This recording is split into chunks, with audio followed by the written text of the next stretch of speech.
One of the reasons that starseeds struggle to stay focused in the first place is because we came here to this planet to be system busters. And we came here to activate certain new potentialities within the field. And this is also why a lot of us, indigos in particular, which is like people born um, before the turning of the century, were labeled with ADHD. And it's not because we don't have the ability to focus.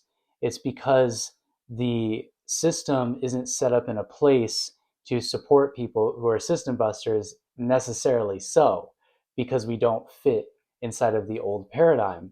So therefore, we aren't interested in just focusing on a prescribed one thing that society tells us we should focus on.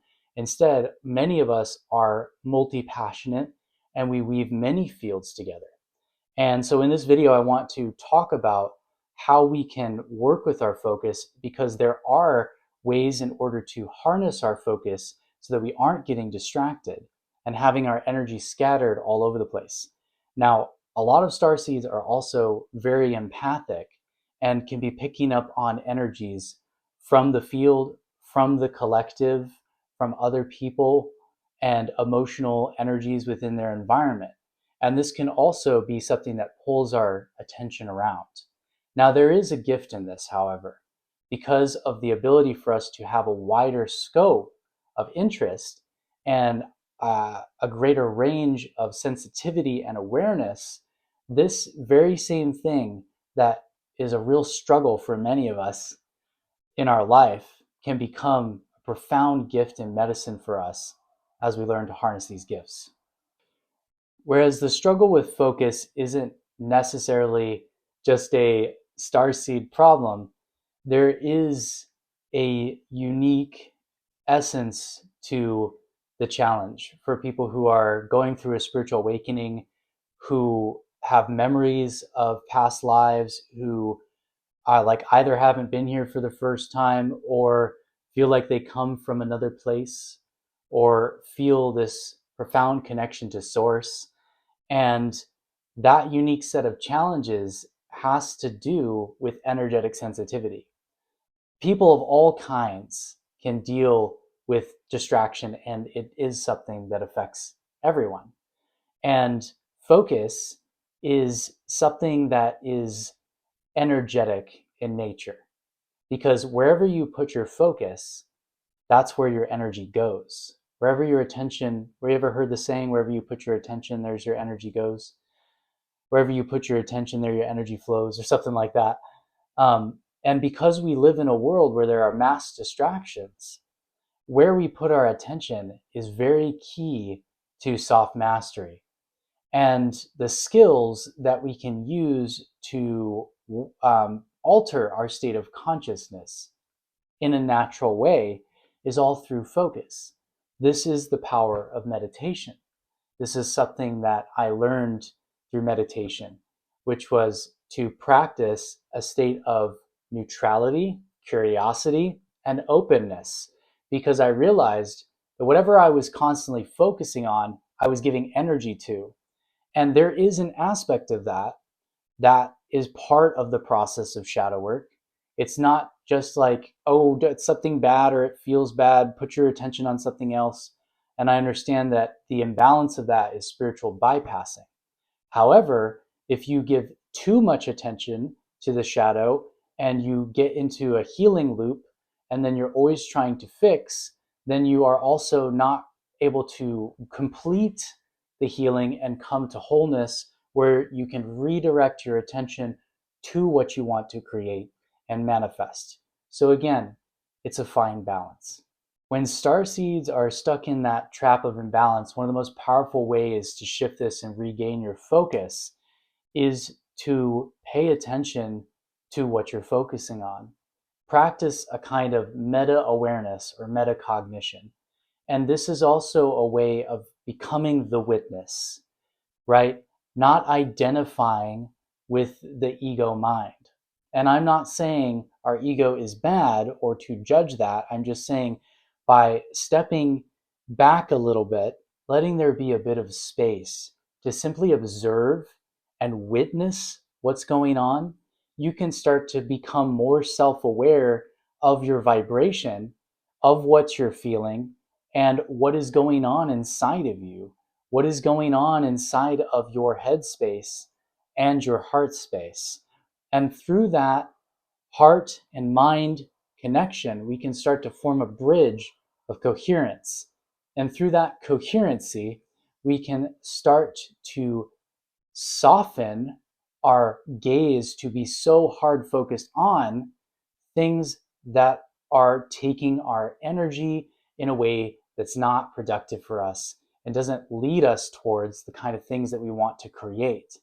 And then, as we're able to, from that state of non judgment and witness awareness, simply become aware of the things that aren't serving us, then we can also love that part of ourselves. And then we can transmute that and put our focus onto something else. There's also redirection. Like if something isn't in alignment and you just are like, I don't want to keep looking and paying attention, you can just put your attention on something else. It depends on the moment. It depends on where you want to put your attention, because where you put that consistent focus, you will build the momentum. So if you're feeling overwhelmed by the distractions in life, the first small step that you can take to begin shifting your focus would be to simply start to put your attention on what interests you. And whatever it is, that will start to activate an energy. And as you focus on what interests you more, you will get this energy going. And as you're able to continuously do that, more of your creative power will go towards that thing. And the more that you focus on that thing each day, even if you're just carving out a bit of time to meditate, to write, even if it's 5 or 15 minutes, if you're getting into alignment and you're putting your focus on spirit, you will receive divine downloads and inspirations. If you write those inspirations down, you are the magician. You are creating a pathway from spirit through the mental body, through the energetic and emotional body, and into the physical. You are literally casting a spell. You're getting an idea and you're writing it down. And this is also part of the process of creating your reality, and also just creating what you're here to share with other people. This is the amazing thing for Starseeds, that we live in this time of social media, that we can create this content and it can reach millions of people. This is an amazing time where there's so much opportunities to be able to become a creator, to be able to connect to your inspiration, whatever you call that source, and to start putting those ideas into action.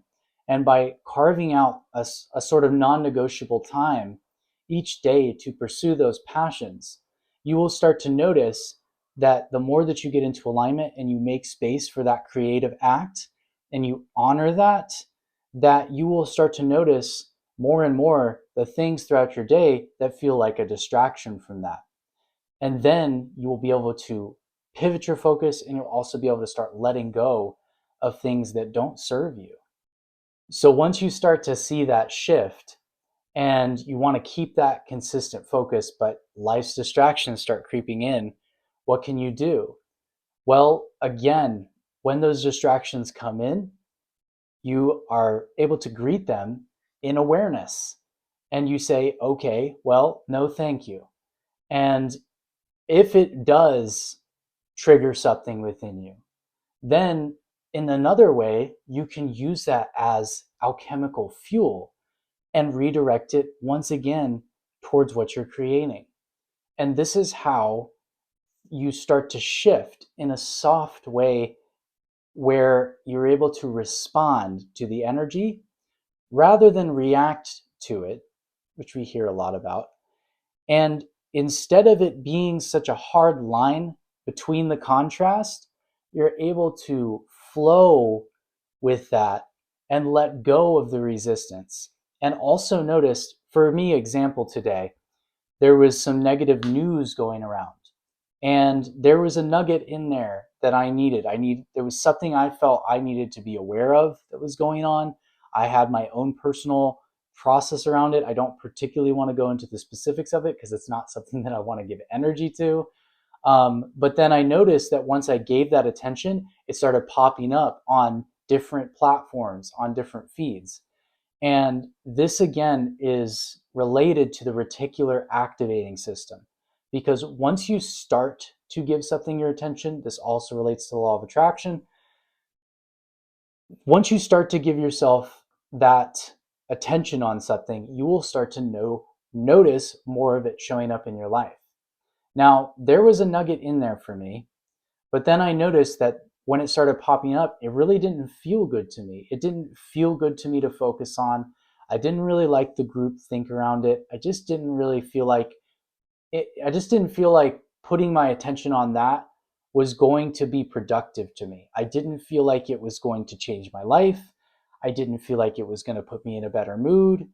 And I didn't feel like if I'm not doing something that's helpful and creative and I'm not in a good mood, then how am I going to be able to show up in the best way? How am I going to be for my family?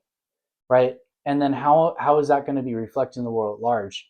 So you got to reframe the idea that you need to be a martyr to be selfless.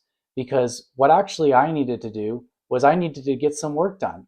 And I took that creative energy and I kind of took that energy and channeled it into something else that I knew was going to actually help me in my life and help be able to help other people. So to me, that's a practical example of when that comes in, I can like redirect that. Be like, actually, I'm gonna turn off the news. I'm gonna turn off the news. I'm gonna turn off the Facebook, and now I'm gonna go and I'm not gonna let these distractions. I'm not gonna sit there and scroll. I'm gonna come over and tune into myself and be like, what am I here to create? And also, I decided to do yoga instead. And I was in a kind of a foul mood after I first learned about it, and then I was in a good mood. And then I received inspiration. I was able to create this video. So to me, that's a practical example of what you can do when those distractions start to come back up. So thank you guys so much for tuning into this video. And if you resonated with these topics, I'm opening up some slots for people to be able to book a free clarity call with me. And this is something where I just want to learn more about how this content is changing people's lives or what is resonating with. And if you feel interested to work with me, I am a spiritual coach. I help people with psychic development and intuition, and also to navigate being able to alchemize these things in our lives so that we can be conscious creators. And if this is something that you would like to explore working with me, I do offer that. And I ask that only people that are really serious about it apply. Um, you know, and if that is something that you're interested in, great. If not, that's cool. And thank you guys once again for tuning in, and I will see you on the next one. Peace and many blessings.